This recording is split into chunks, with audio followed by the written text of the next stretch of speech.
अपनी उपस्थिति दर्ज किए हैं, सबको हम सम्मान करते हैं। मंच पर बैठे आपके पूर्व विधायक चौधरी अमर सिंह जी, आदरणीय हम लोगों के बड़े भाई शिक्षाविद आदरणीय दशरथ चौधरी जी, हमारे बीच में समाजवादी पार्टी के पूर्व अध्यक्ष श्री अजय चौधरी जी, हमारे अभी जिनको श्री अमर चौधरी जी बहुत ज्यादा कर रहे थे, श्री शिवनाथ चौधरी जी, हेमंत चौधरी जी, मंच पर बैठे सभी सम्मानित नेतागण और यहाँ उपस्थित सभी भाइयों, काफी देर से आज सरदार पटेल जी की जयंती का कार्यक्रम और करीब करीब सभी लोगों ने अपने विचार व्यक्त करने का काम आपके बीच में किए हैं। वैसे इस नश्वर संसार में करोड़ों लोग रोज जन्म लेते हैं और लाखों लोग रोज मरते हैं, लेकिन ये देश, प्रदेश, क्षेत्र, बहुत कम लोग ऐसे हैं जिनको हम आप याद करने का काम करते। उसी में से सरदार पटेल जी थे, जो 1850 में एक किसान परिवार में पैदा हुए, पढ़ने लिखने के बाद वकालत शुरू किए।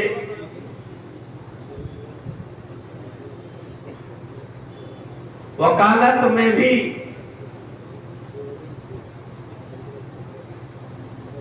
बहुत अच्छा जो किताबों में लिखा है, बहुत बार ऐसे कठिन से कठिन मुकदमे को उन्होंने अपने हाथ में लिया और अपने मौकिल को विजय श्री दिलाई। 1917 से गांधी जी के संपर्क में आए। उस समय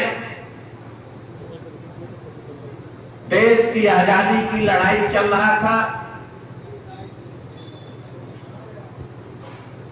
और उस लड़ाई में भी पूरा हिस्सेदारी करने का काम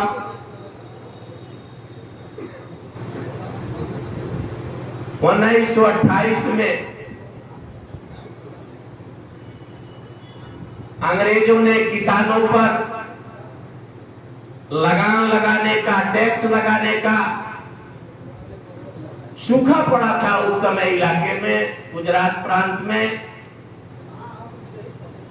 उस समय बारदोली का आंदोलन,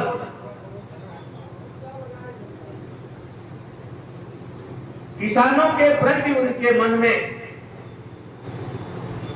दर्द था और वहां बहुत बड़ा आंदोलन खड़ा करके किसान के सहयोग से अंत में अंग्रेजों को झुकना पड़ा और जो लगान उन लोगों ने लगाई थी उसे वापस लेना पड़ा।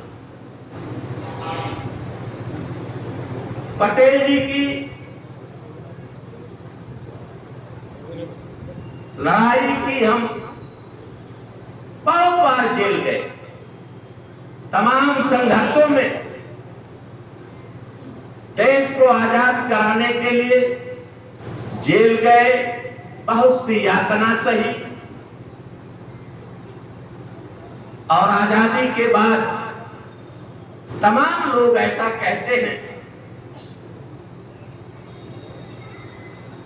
कि उनको पूरा बहुमत था कांग्रेस कार्यकारिणी में, उनके साथ अन्याय हुआ।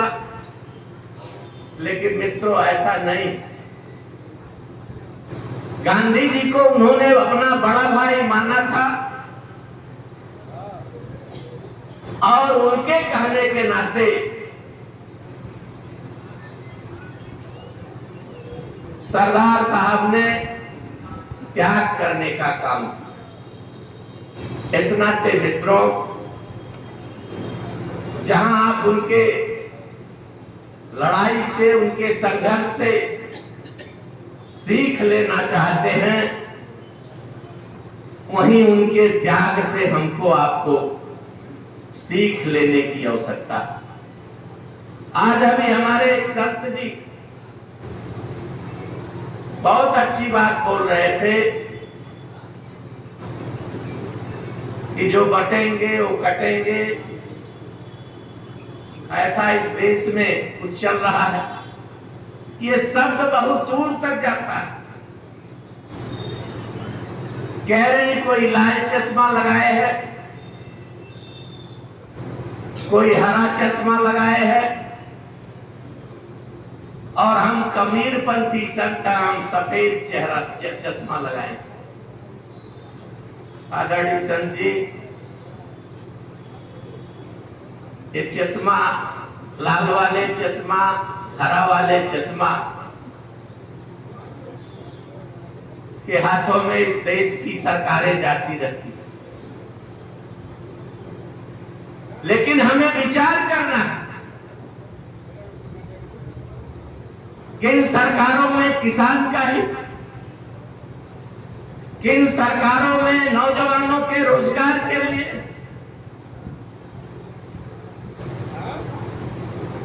आप कह रहे हो सफेद चश्मा, कहीं ऐसा सफेद चश्मा हम लगा ले सफेद है सफेद दिखाई दे तो ये भी नहीं ठीक है। हमको देखना है कि लाल चश्मा वाले क्या कर रहे हैं, हमें देखना है कि हरा चश्मा वाले क्या कर रहे हैं। किनके हाथों में जब ताकत आई तो किसानों का भला रहा, किनके हाथों में ताकत आई तो नौजवानों का इस प्रदेश में, देश में भला रहा। जिन लोगों ने किसानों की बात करके कि आपकी आमदनी दूना होगी, जिन लोगों ने करोड़ों करोड़ लोगों को रोजगार देने, उसी चश्मे में तो कुछ लोग, संत जी, कुछ लोग फंस गए। सरदार पटेल जी ने इस देश को अखंड भारत 562 रियासत कहा जाए तो भारत के शिल्पी कहा जा सकता हूं। भारत को बनाने वाला कहा जाता है, शिल्पी कहा जाना चाहिए सरदार पटेल जी को। ऐसा नाते कुछ बहुत नहीं, काफी देर से बात चल रही है और तमाम लोगों ने सामाजिक बात रखी कि समाज को दिशा देने के लिए कोई एक जगह होनी चाहिए। सामाजिक कार्यों के लिए, शैक्षिक कार्यों के लिए हमें अपने लोगों को जागरूक करने की जरूरत है। थोड़े हमारी जानते हैं कि 1-2 महीने से तबीयत थोड़ा खराब है, धीरे धीरे अब ठीक हो रही है। फिर इस नाते ज्यादा देर हम आपका समय लेना नहीं चाहते, लेकिन ठीक कहा है अमर सिंह, कोई सामाजिक कार्य करने के लिए सारे लोगों को एकजुट होना पड़ेगा। थोड़ा थोड़ा जो बस्ती में खड़ा है या संत कबीर नगर में खड़ा हो रहा है, उसमें थोड़ा थोड़ा पूरे जनपद के लोगों का सहयोग रहा है। हम लोगों का भी समय हम लोगों ने दिया है, मदद भी दिया है। तो मैं समझता हूं समय देने वाले तैयार भी हो गए कि हम 4-6 महीने समय इस काम में लगाएंगे तो निश्चित रूप से आपका संस्थान बनेगा। हमारी आदरणीय डॉक्टर साहब से, आदरणीय दशरथ जी से कि पहले आप एक बैठ के कमेटी बना लें, रजिस्ट्रेशन करा लें, चाहे जिस नाम से पटेल संस्थान, सरदार पटेल संस्थान, तो उससे और आपको आसानी रहेगी लोगों के। और उस पर जब आप जमीन का बरनामा कराएंगे तो कोई न कोई समिति आपके पास होनी चाहिए।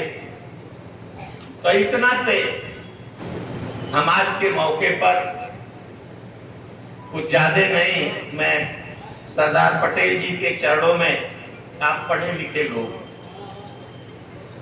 आप सोचो कि देश कहां जा रहा है। कुछ लोगों ने वादा किया था कि आमदनी किसान की दूना होगी। हम समझते हैं इसमें 99% हमारे मंच पर भी बैठने वाले सारे किसान परिवार से आते हैं। 22 बीत गया, 23 बीत गया, कहां किसान की आमदनी,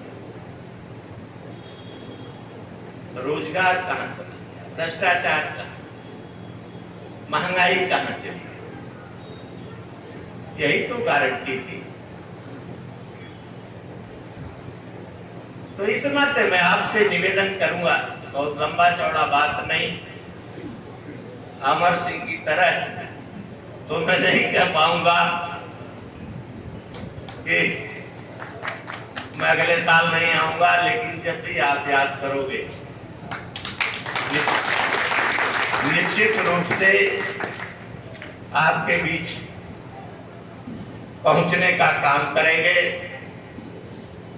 और आपके निर्माण में हमारे लायक जो भी सहयोग होगा, वैसे तो बड़ा किसान सिद्धार्थ नगर में और महाराजगंज में, बस्ती संत कबीर नगर जैसे अजय बाबू बैठे, मैं पूरा इलाका देखा हूं, यहां से बर्डपुर तक। बर्डपुर के इलाके में भी एक चुनाव में अभी जल्द ही हम और अजय बाबू गए थे। लोगों बड़ा किसान चाहे तो अकेले बनवाते, एक से एक हवेली बर्डपुर में हमने देखा। कोई अजय बाबा मामा है, कोई कुछ है रिश्तेदार में, तो चाहे तो बना सकते हैं, लेकिन आपको थोड़ा